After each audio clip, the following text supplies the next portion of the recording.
बिस्मिल्लाहिर्रहमानिर्रहीम। जी अज़ीज़ तालिब इल्मों, हम स्टार्ट करने वाले हैं चैप्टर नंबर 6 का लेक्चर नंबर 4। और आपको याद है कि हमने लेक्चर नंबर 3 में हमने बात को छोड़ा था किसके ऊपर, ग्राहम स्टेनिंग पे, और with the characteristics of what the last feature of cell envelope that is basically cell wall. और अब सेल वॉल को पढ़ने के बाद अब हम शुरू करने वाले हैं, जाहिर है, cell membrane. So let's go to the features of cell membrane.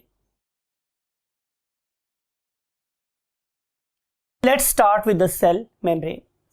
तो स्टूडेंट्स, अगर हम किसी एक बैक्टीरियम की स्ट्रक्चर को ड्रॉ कर लेते हैं, से कि अगर ये मेरे पास कोई बैसिलस है, राइट, तो डेफिनेट बात है कि इसमें सबसे बाहर क्या प्रेजेंट होगी, जाहिर है सेल वॉल। फॉर एग्जाम्पल कि मैंने इस पर्टिकुलर सेल वॉल को ऐसे ड्रॉ कर दिया, राइट, तो इस सेल वॉल के अंदर जो चीज़ मुझे नज़र आएगी दैट इज सेल मेम्ब्रेन। इसका मतलब ये है कि लोकेशन में cell membrane lies beneath cell wall.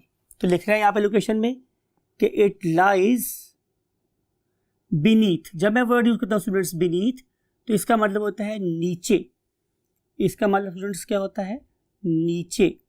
तो ये सेल वॉल के नीचे प्रेजेंट होती है, बीनीथ सेल वॉल, राइट।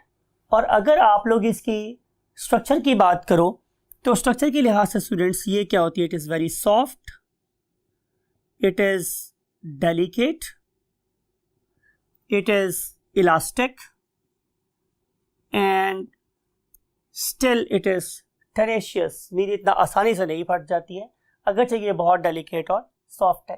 और इसकी डेलिकेसी, सॉफ्टनेस और टेनेशियसनेस में जाहिर है इसके केमिकल कंपोजिशन का बहुत ज़्यादा हाथ है। और अगर आप इसे कोई और नाम देना चाहें तो जाहिर है आप चैप्टर नंबर 4 में पढ़ के आए हैं, क्या उसे बोलते हैं, क्या, प्लाज्मा मेम्ब्रेन। और इसको प्लाज्मा मेम्ब्रेन कहने की रीज़न भी यही है कि it is surrounding basically the whole what, cytoplasm, इसलिए इसका नाम प्लाज्मा मेम्ब्रेन भी है।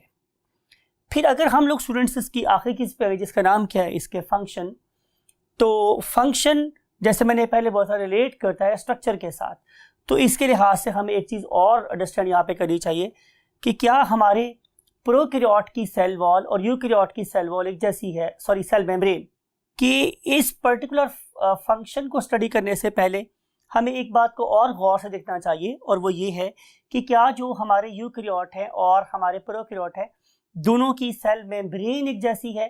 तो answer is no, there is a difference between the chemical composition of a eukaryote and a prokaryote. For example difference हम देखेंगे स्ट्रक्चर में कि जो हमारे यूकैरियोट्स हैं उनके अंदर concentration of sterol and cholesterol is sterols and cholesterol वो ज्यादा होती, या सम टाइम ये भी कहा जा सकता है कि इनके अंदर ये चीजें पाई ही नहीं जाती। तो ये जो डिफरेंस है वो बेसिकली रिलेट करता है किसके साथ, उनके फंक्शनल डिफरेंस के साथ भी। बिकॉज कि आपको पता है बायो में और केमिस्ट्री में हम लोग हमेशा ये बात करते हैं कि structure is related to function and function is related to structure. तो फंक्शन इसके हमारे पास क्या है स्टूडेंट, बड़ी सिंपल सी बात है कि ये कंट्रोल करेगी, इट कंट्रोल्स व्हाट, मूवमेंट। भाई अगर हम मूवमेंट की बात कर रहे हैं तो जाहिर है यहां से कोई ट्रक और बस तो गुजरती नहीं है, यहां से क्या गुजरेंगे, जाहिर है मॉलिक्यूल्स। तो मॉलिक्यूल्स की मेरे पास क्या टाइप हो सकती हैं, दो, यानी कि it will either control the movement of inorganic substances, right. और जब मैं इनऑर्गेनिक सब्सटेंस की बात करूं तो जाहिर है उसमें से हमारे सॉल्ट्स, कुछ एसिड के फ्रैक्शंस, कुछ हमारे पास बेस के फ्रैक्शन, कुछ सॉल्ट्स की चीज़ें, तो जाहिर है वो यहाँ पे चाहिए होंगी। और या फिर इन्हें चाहिए होंगे कोई ना कोई हैवी मेटल्स जो इनके बॉडी के एंजाइम्स के को एंजाइम के तौर पे या को फैक्टर के तौर पे उसकी हेल्प कर रहे होंगे। और दूसरी चीज़ें जो चाहिए हैं डेफिनेटली वो क्या है स्टूडेंट्स, ऑर्गेनिक सब्सटेंसेस। मैंने डेलिबरेटली इसको ऑर्गेनिक को ब्लैक से लिख रहा हूँ, और उसकी रीज़न हमारे पास ये स्टूडेंट्स के इसकी वजह से आपको समझ आएगी कि इसमें जो सेंट्रल स्केलेटन है वो क्या है, कार्बन, राइट। तो ऑर्गेनिक सब्सटेंसेस की मूवमेंट को भी कंट्रोल करेगा सेल मेम्ब्रेन। अब जब मैं ऑर्गेनिक सब्सटेंसेस की बात करूंगा तो जाहिर है इसमें आपको नजर आएंगे carbohydrates, proteins, lipids and for example vitamins and then coenzymes etcetera, right. Carbohydrates, proteins, lipids, vitamin and coenzyme etcetera. तो जितनी भी चीजें हमारी सेल के अंदर आ रही हैं या जा रही हैं उसको किसी तौर से भी कंट्रोल नहीं करती सेल वॉल। उसको कंट्रोल करने वाली जो चीज है उसका नाम क्या है, cell membrane. So let's move to the next thing. और नेक्स्ट पॉइंट हमारे पास क्या है, साइटोप्लाज्मिक मैट्रिक्स। और अगर हम इस साइटोप्लाज्मिक मैट्रिक्स की बात करें तो मैट्रिक्स का मतलब स्टूडेंट्स स्पेस होता है। तो अगर मैं इस पर्टिकुलर बैक्टीरियम को ड्रॉ कर रहा हूं for example something like it, तो आप लोगों को पता है कि ये बाहर वाली चीज हमारी CM है, it stands for sale membrane, और इसके बाहर जो चीज प्रेजेंट है that was very hard and thick, it was CW, it stands for sale wall. तो सेल वॉल के नीचे सेल मेम्ब्रेन, और इसके सेंटर में ये जो चीज है मेरे पास, ये जाहिर है इसका DNA, राइट। अब DNA से बाहर और सेल मेम्ब्रेन के नीचे, इवन इंक्लूडिंग सेल मेम्ब्रेन, जो चीज मेरे पास प्रेजेंट है उससे मैं क्या बोलता हूं, साइटोप्लाज्मिक मैट्रिक्स। तो मैट्रिक्स का मतलब आमतौर पर स्टूडेंट्स क्या होता है, स्पेस, राइट। अब मैं अगर इसके अंदर पाई जाने वाली चीजों को देखूं तो जाहिर चीफली तो इसमें वाटर ही होगा, जाहिर है। और इस पर्टिकुलर वाटर के अंदर अगर हम देखें तो डिफरेंट किस्म की चीजें डिजॉल्व्ड हैं। उन डिफरेंट किस्म की चीजों में जाहिर है क्या शामिल होते हैं, अगेन इनऑर्गेनिक सब्सटेंसेस, और शामिल हो सकते हैं ऑर्गेनिक सब्सटेंसेस, राइट। अब बात को थोड़ा गौर से सुनिएगा।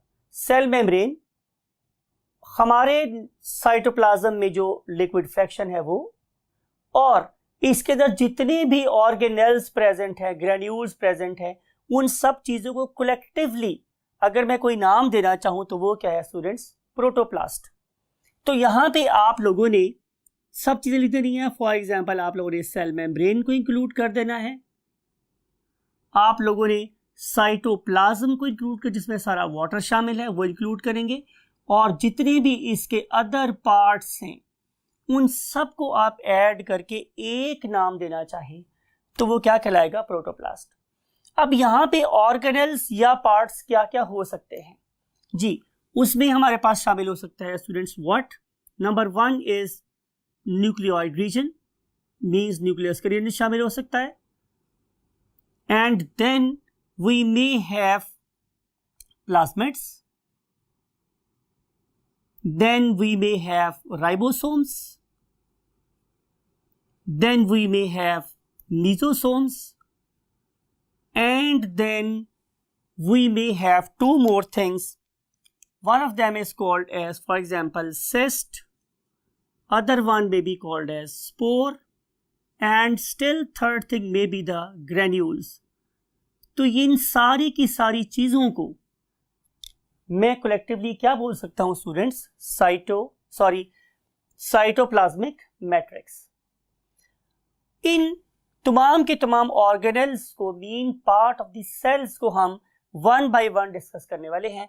तो आज हम डिस्कस करेंगे अप टू राइबोसोम्स, राइट। तो हम स्टार्ट करें किसके साथ, न्यूक्लियोइड रीजन के साथ। So that is somewhere here, हम इस वक्त यहां खड़े हैं, here and then here, right. So बात यह स्टूडेंट्स कि सबसे पहले इसकी लोकेशन हम देखेंगे। आपके लिए मैंने यहां डायग्राम पहले से ड्रॉ की हुई है, तो यू कैन सी कि ये जो मेरे पास इसका हेरिडिटरी मटेरियल है जिससे मैं DNA बोल रहा हूं, आप जरा इसकी पोजीशन को देखिए तो आपको पता चलेगा कि इसको न्यूक्लियस कहने की क्या वजह है। Basically nucleus is a geometrical position, कि ये जो पर्टिकुलर ग्रुप ऑफ मॉलिक्यूल्स हैं ये किसी भी सेल के बिल्कुल सेंटर में एग्जिस्ट करते। Nucleus mean centre. तो न्यूक्लियस मेरे पास वो जगह है जो किसी भी चीज के एन वस्त में सेंटर में पाई जाए। तो इस लिहाज से आपको पता होना चाहिए कि it lies close to the centre, ठीक है, और it lies exactly in the centre और इन द सेंटर। जैसे कि आप लोगों ने पढ़ के आए हैं कि जो हमारे एनिमल सेल्स हैं उनमें ये बिल्कुल वाकई सेंटर में होता है, लेकिन प्लांट सेल्स में due to presence of vacuole it has been pushed to one side. अगर हम इसकी स्ट्रक्चर की बात करें स्टूडेंट्स, तो it is not bounded by a nuclear membrane. इसके बाहर कोई न्यूक्लियर मेम्ब्रेन शामिल नहीं होती। एक बात। दूसरी बात यह है कि ये एक सिंगल सर्कुलर डीएनए है, बस एक गोल सा डीएनए है, और कितना है 1। जाहिर है स्टूडेंट्स, अगर मेरे पास नंबर ऑफ क्रोमोसोम्स 1 हो तो हम उसे नाम कर देते हैं हैप्लॉइड। हाप्लॉइड का वर्ड निकला है haploid, right, means 1n, because usually number of chromosome is diploid. तो डाइप्लॉइड का आधा मोनोप्लॉइड भी कहलाता है। देयरफॉर हाप्लॉइड और monoploid is the same thing. तो यहां पे ये क्या कहलाएंगे 1n, राइट। अगली बात, अगर आप इस पर्टिकुलर सेंट्रल मॉलिक्यूल को देखना चाहते हैं किसी भी कीड़ा की बॉडी में, तो आप लोगों को करना पड़ेगा इसको स्टेन। और अगर आप इसको स्टेन करना चाह रहे हैं तो हमारे पास क्रोमोसोम्स को स्टेन करने के लिए एक डिफरेंट स्टेन, एक यूनिक स्टेन इस्तेमाल होता है। उसे हम नाम देते हैं Feulgen stain. This particular stain has a greater affinity. इसको न्यूक्लियस और डीएनए बड़ा पसंद है, राइट। तो जो ही हम इसको ऐड करते हैं तो ये फिल्गन स्टेन जाके सीधा क्रोमोसोम से बाइंड होता है, डीएनए से बाइंड होता है। इसकी एफिनिटी, इसकी चाहत किसके लिए? डीएनए के लिए। वो इट इज अबव बोर्ड, कोई शक ही नहीं है। तो ये सीधा जाके उससे अटैच हो जाता है। अब एक बात आपने बहुत ज्यादा गौर से सुननी है स्टूडेंट्स, कि हम डीएनए को देखें तो डीएनए एक बहुत लंबा चौड़ा स्ट्रक्चर है, राइट। लेकिन उसके ऊपर जो इंफॉर्मेशन है, अगर हम उसे बुक्स की फॉर्म में लिखना शुरू करें तो हम उसके ऊपर कई बुक्स कवर कर सकते हैं। लेकिन अल्लाह ताला इतनी ज्यादा बड़ी इंफॉर्मेशन को एक छोटी सी जगह में कैसे पैक कर लेता है?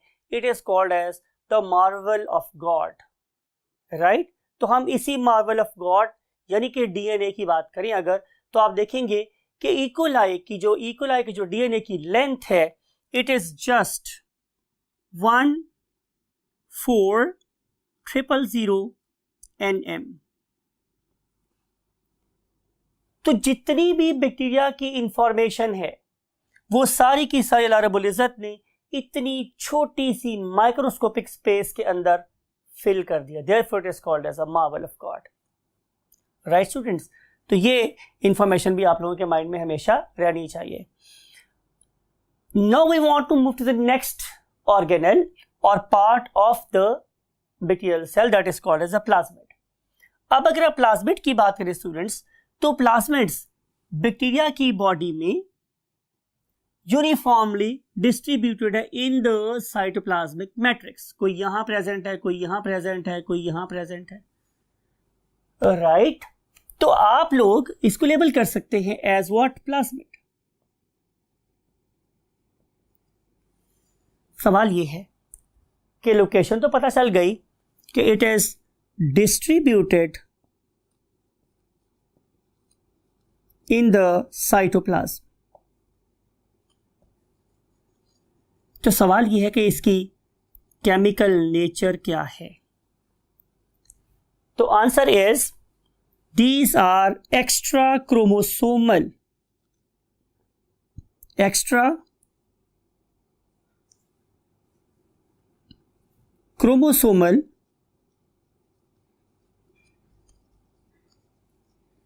पीसेस ऑफ डीएनए हैं। भाई हैं तो ये डीएनए के पीसेस, लेकिन ये डीएनए से जुदा हो गए हैं, सेपरेट हो गए, और सेपरेट होने के बाद उन्होंने किस जगह पे रहना पसंद किया? साइटोप्लाज्म।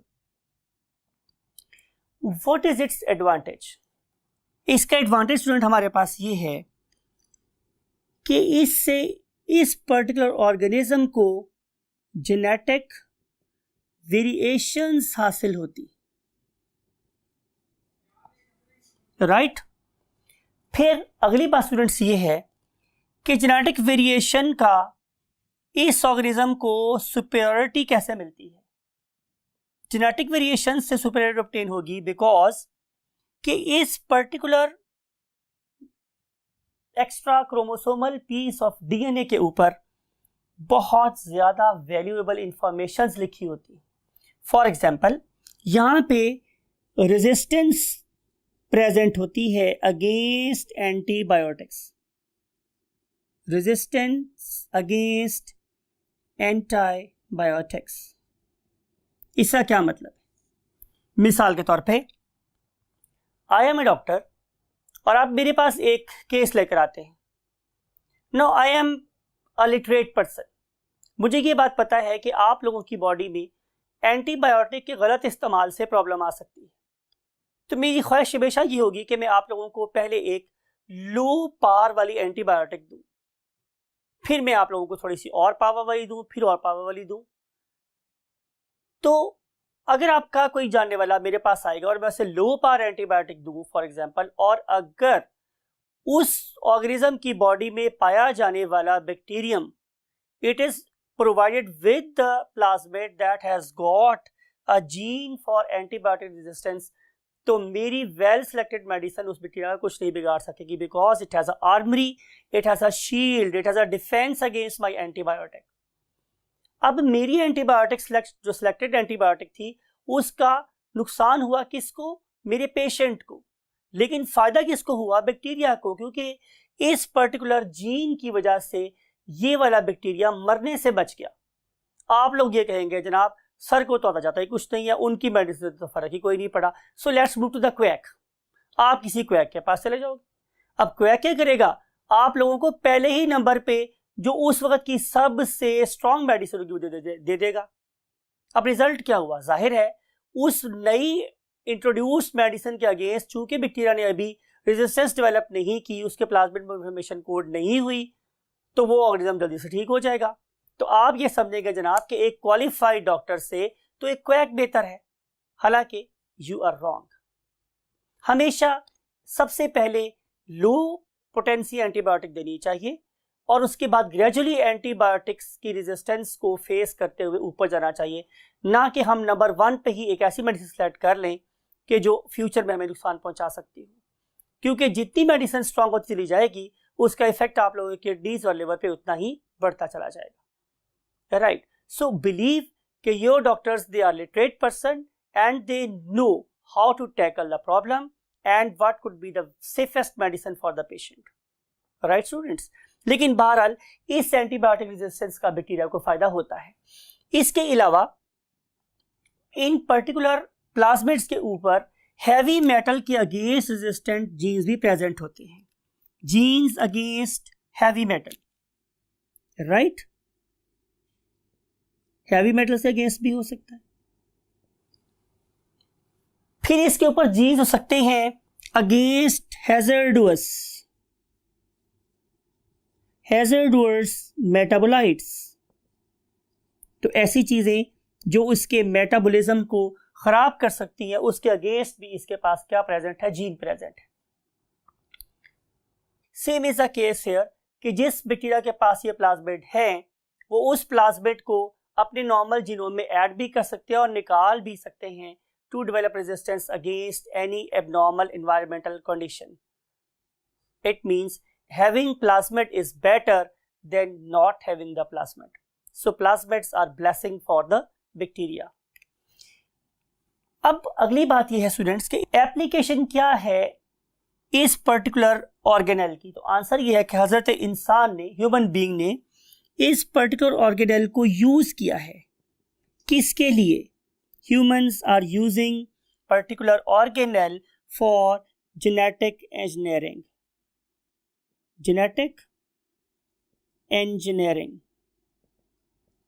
अब जेनेटिक इंजीनियरिंग से मुराद क्या है कि इसके ज़रिए से हम डिफरेंट किस्म की जीन्स को मॉडिफाई करके ह्यूमन वेलफेयर के लिए इस्तेमाल कर सकते हैं। इस पर्टिकुलर टॉपिक के ऊपर आप लोगों के पार्ट 2 में एक कंप्लीट टॉपिक, एक कंप्लीट चैप्टर प्रेजेंट है।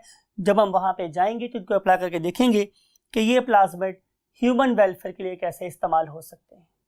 राइट, बैक्टीरिया उसको अपने फायदे के लिए इस्तेमाल कर रहा है, और जब हमने ये सलाहियत ऑब्टेन कर ली कि हम उनको बाहर निकालें, उनको मॉडिफाई करें, उसमें इंसान की पसंद की जीन इंसर्ट करें और फिर इंसान की पसंद की चीज़ें बैक्टीरिया से बनवाएं, तो इसको हम लोग बोलते हैं जेनेटिक इंजीनियरिंग।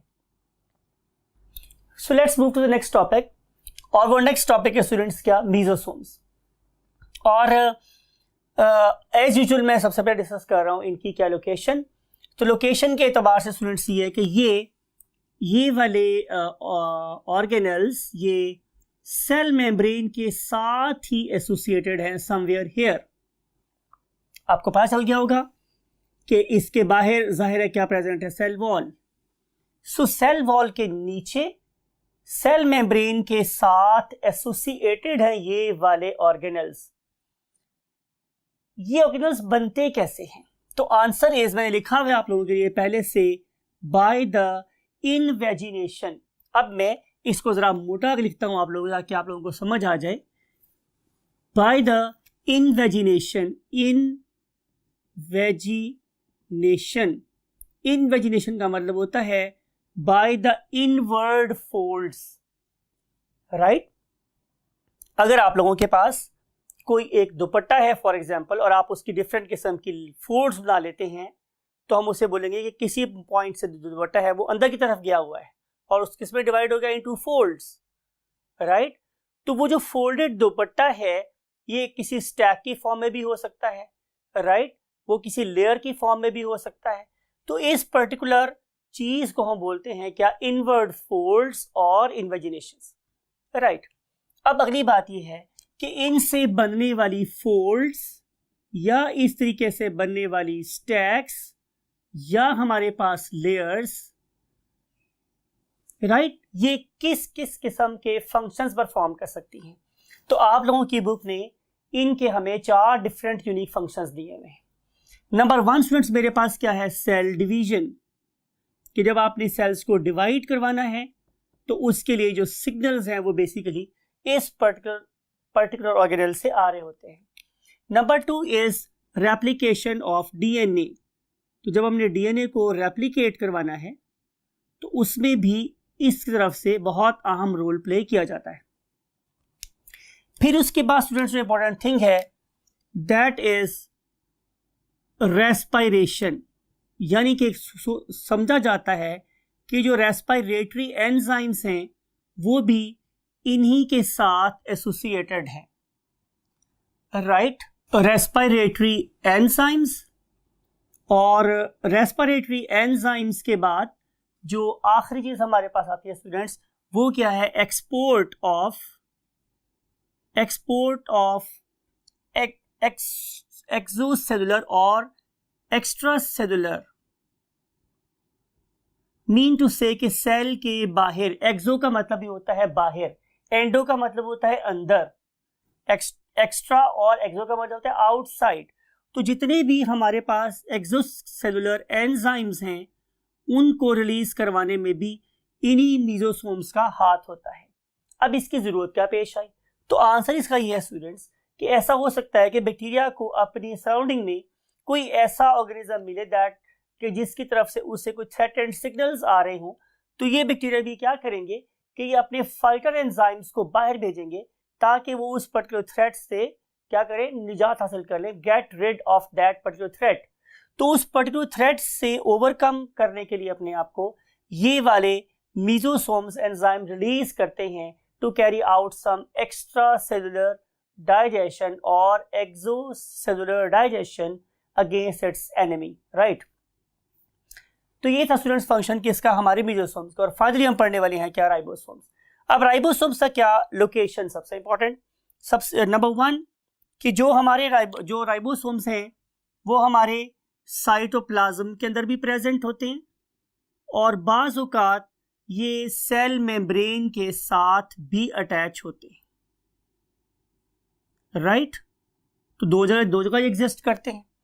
अगर मैं इसकी स्ट्रक्चर की बात करूं तो आपको पता होना चाहिए कि दो चीज़ों के मिलने से बने हुए हैं। एक है हमारे पास, याद होगा मैंने बताया था कि ribosomal RNA, right, chapter number 2, right. और उसमें हमने 3 डिफरेंट टाइप्स के आरएनए पढ़े थे और उसमें से एक था राइबोसोमल आरएनए। मैंने आपको बताया था कि आपने हमेशा जो पहला आर है वो छोटा लिखना है। तो राइबोसोमल आरएनए और मेरे पास प्रेजेंट है क्या, राइबोसोमल प्रोटीन्स। इन दो चीजों की असेंबली से, यानी कि इन दो चीजों के आपस में मिल जाने से जो चीज बनती है उसे हम क्या बोलते हैं, राइबोसोम्स, राइट। अब अगर हम इसके फंक्शन की बात करें तो बिल्कुल आप पढ़े लिखे बच्चे हैं, आपको ये बात बिल्कुल याद हो गई है कि they are actively engaged in synthesis of proteins. तो ये सिर्फ और सिर्फ सिंथेसिस ऑफ प्रोटीन में इस्तेमाल होती है, राइट। और आज की आखिरी बात कि राइबोसोम नंबर 1 क्यों पाए जाते हैं, दोनों में, यूकेरियोट में भी और प्रोकैरियोट में भी।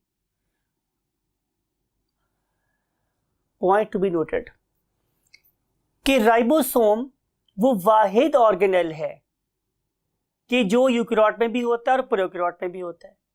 लेकिन एक बात आप ये भी गौर से माइंड में याद रखें कि ribosome is not a membrane bounded organelle. और प्रोकैरियोट और यूकेरियोट में जब हम डिफरेंस लिखते हैं तो हम यही एक बात बताते हैं कि प्रोकैरियोट में कोई मेम्ब्रेन बाउंडेड ऑर्गेनेल नहीं होता, जबकि यूकेरियोट में सारे के सारे ऑर्गेनेल्स मेम्ब्रेन बाउंडेड होते हैं। तो चूंकि राइबोसोम के बाहर मेम्ब्रेन प्रेजेंट नहीं है, इसलिए वो यूकेरियोट में भी पाया जाता है और प्रोकैरियोट में भी पाया जाता है, right. So it is important. और दूसरी बात स्टूडेंट्स ये है कि जो मेरे पास राइबोसोम्स होते हैं बैक्टीरिया के, वो हमेशा छोटे साइज के होते हैं। ये हमने पहले भी पढ़ रखा है कि जो प्रोकैरियोट का राइबोसोम है वो स्मॉल है और उसकी वैल्यू 70 स्वेटबर्ग यूनिट्स हैं। और जो हमारे हमारे यूकेरियोट्स के यूकेरियोटिक राइबोसोम्स हैं, दे आर लार्ज और उनकी वैल्यू 80s होती है। That's it for today students. Again, as usual, मैं आप लोगों से यही कहूँगा, खुश रहें और लोगों में खुशियाँ बांटें और अपनी और अपने इर्द गिर्द वाले लोगों की बहुत ज़्यादा केयर करें। और चूँकि हम मुसलमान हैं तो हमारे पास अल्लाह की दी हुई सबसे बड़ी नेमत ईमान है, उसकी हिफाजत करें। अल्लाह ताला आपको इसकी तौफीक